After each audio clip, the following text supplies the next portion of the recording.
साबिक वजीर वो सिद्दीपेट रुकन असम्बली हरीश राव ने तनकीद करते हुए कहा कि कर्ज मुआफ़ी के मामले में कांग्रेस हुकूमत पूरी तरह नाकाम हो चुकी है।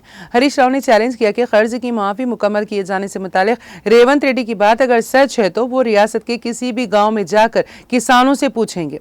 हरीश राव ने वजीर आला रेवंत रेड्डी को वाज़ेह किया कि अगर वो जगह और वक्त बताएंगे तो वो वहां जाएंगे और फैसला करेंगे कि कर्ज माफ किया गया है या नहीं। हफ्ते को हैदराबाद के तेलंगाना भवन में मीडिया से बात करते हुए हरीश राव ने वजीर आला रेवंत रेड्डी को अपनी शदीद तनकीद का निशाना बनाया। हरीश राव ने कहा कि चाहे वो अपनी बातों से बहरे हो लेकिन जो सुनता है उसमें अकल होती है। उन्होंने कहा कि काबीना में 31,000 करोड़ माफ करने का ऐलान किया गया जबकि 17,000 करोड़ देकर कर्ज माफी कर दिया गया। कहना अवाम, किसानों और रियासत को गुमराह करने के मुतरादिफ हैं। उन्होंने कहा कि बीआरएस हुकूमत में इस वक्त 1 लाख रुपए का कर्ज माफ करने पर 36 लाख किसानों को फायदा हुआ। कांग्रेस ने कहा कि कर्ज माफी पर 17,000 करोड़ रुपए खर्च हुए हैं। उन्होंने सवाल किया कि अब अगर 2 लाख किसानों को कर्ज माफ कर दिया जाए तो क्या ये तादाद बढ़ेगी, क्या इसमें कमी आएगी। उन्होंने कहा कि रेवंत रेड्डी का कहना है कि 2 लाख कर्ज माफ करने पर 22 लाख लोगों को फायदा हुआ। उन्होंने सवाल किया कि 14 लाख किसानों को कैसे कम किया जाएगा। अगर सिर्फ 1 लाख का कर्ज माफ किया जाए तो 36 लाख किसान हैं। अगर 2 लाख का कर्ज माफ किया जाए तो 47 लाख किसान होना चाहिए। तुम किसको छुपा रही हैं। उन्होंने सवाल किया कि किसको धोखा दिया जा रहा है। ఒకవేళ రేవంత్ రెడ్డి గారికి నేను సవాల్ విసురుతున్నా, నిజంగా సంపూర్ణంగా రైతు రుణమాఫీ పూర్తయిందంటే నువ్వే చెప్పు, ప్లేస్ చెప్పు, డేట్ చెప్పు, టైం చెప్పు, ఏ జిల్లాకు పోదాం, ఏ మండలానికి పోదాం, ఏ గ్రామానికి పోదాం, నువ్వు చెప్పు, నేను వస్తా. నా నియోజకవర్గానికి వస్తావా, నీ నియోజకవర్గానికి పోదామా, రాష్ట్రంలో ఎక్కడ పోదామో నువ్వే డిసైడ్ చేయి. అక్కడనే పోయి ఆ ఊర్లో రైతులను అడుగుదాం, కుల్లా రుణమాఫీ అయిందో కాలేదో తేల్చేద్దాం. ఊకే నువ్వు నోరున్నది కదా, మైక్ ఉన్నది కదా అని నోటికొచ్చినట్టు మాట్లాడితే రుణమాఫీ కాదు. పోదాంపా, ఏ ఊరికి పోదామో, ఏ ఊర్లో నిన్న పోయి అడుగుదాం రుణమాఫీ సంపూర్ణంగా అయిందా కాలేదా.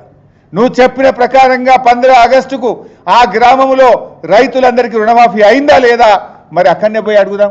నేను ఉదాహరణ అడ్డగోలుగా మాట్లాడుతున్నాడు రేవంత్ రెడ్డి గారు.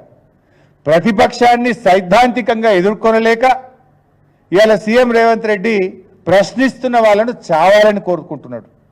ప్రశ్నించిన వాళ్ళను, మేము ఆ రోజు ఉద్యోగాల గురించి మాట్లాడితే చావాలని మాట్లాడిండు, రైతుల రుణమాఫీ మాట్లాడితే చావాలని కోరుకుంటున్నాడు. ఈయన చూస్తుంటే ఎట్లా కనబడుతుందంటే రేపు భౌతిక దాడులకు కూడా పురిగొల్పేటువంటి ప్రయత్నం చేస్తున్నట్టు కనబడతా ఉంది. అంటే ఇవాళ చావాలనుకున్నాడు, రేపు చంపడానికైనా ప్రయత్నం చేస్తాడా అనే అనుమానం కలుగుతూ ఉంది ఈరోజు. అయినా మేము భయపడం, నీ గాడ్ ఫాదర్లకే భయపడలే, నీ తాటాకు చప్పుళ్లకు బెదరం మిస్టర్ రేవంత్ రెడ్డి గుర్తుపెట్టుకో అని చెప్తా ఉన్నాను నేను. ఇవి నువ్వు ఈ రకంగా ఏదో బుల్డోజ్ చేస్తా అంటే ఇక్కడ మేము ఉద్యమంలో నుంచి వచ్చిన వాళ్ళం, పోరాటాల నుంచి వచ్చిన వాళ్ళం, రానే రాదన్న తెలంగాణ సాధించినటువంటి వాళ్ళం. ఎట్టి పరిస్థితుల్లో నిన్ను వదిలిపెట్టం. ఖచ్చితంగా ఈ రాష్ట్రంలో రైతులకు రుణమాఫీ జరిగేదాకా, రాష్ట్రంలో రైతులందరికీ రైతు భరోసా వచ్చేదాకా బీఆర్ఎస్ పార్టీ రైతు పక్షాన పోరాడుతూనే ఉంటుంది. ఇలా రుణమాఫీలో నువ్వు వెళ్ళిపోయినావు, రుణమాఫీ విషయంలో నువ్వు మాట తప్పినావు. నీకు అసలు నన్ను ప్రశ్నించే నైతికతనే ముఖ్యమంత్రికి రేవంత్ రెడ్డికి లేదు. అది నీకు కూడా తెలుసు. నీ ఆత్మ సాక్షిగా గుండె మీద చేసుకొని చెప్పు, నీకు తెలియదా?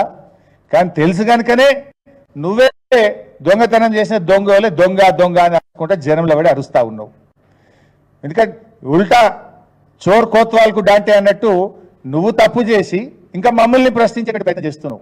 ఈ రాష్ట్రంలో రైతులు నీ మాటలు విని ఏమనుకుంటారు? రుణమాఫీ కానీ రైతులు ఏమనుకుంటారు? రుణమాఫీ పూర్తయిపోయిందని చెప్పి రేవంత్ రెడ్డి ప్రకటిస్తుంటే రుణమాఫీ కానటువంటి రైతులు ఏఈఓల చుట్టూ, వ్యవసాయ శాఖ అధికారుల చుట్టూ, బ్యాంకుల చుట్టూ తిరిగే రైతులు నిన్ను చూసి ఏమనుకుంటారో ఒక్కసారి నువ్వు ఆలోచించుకో.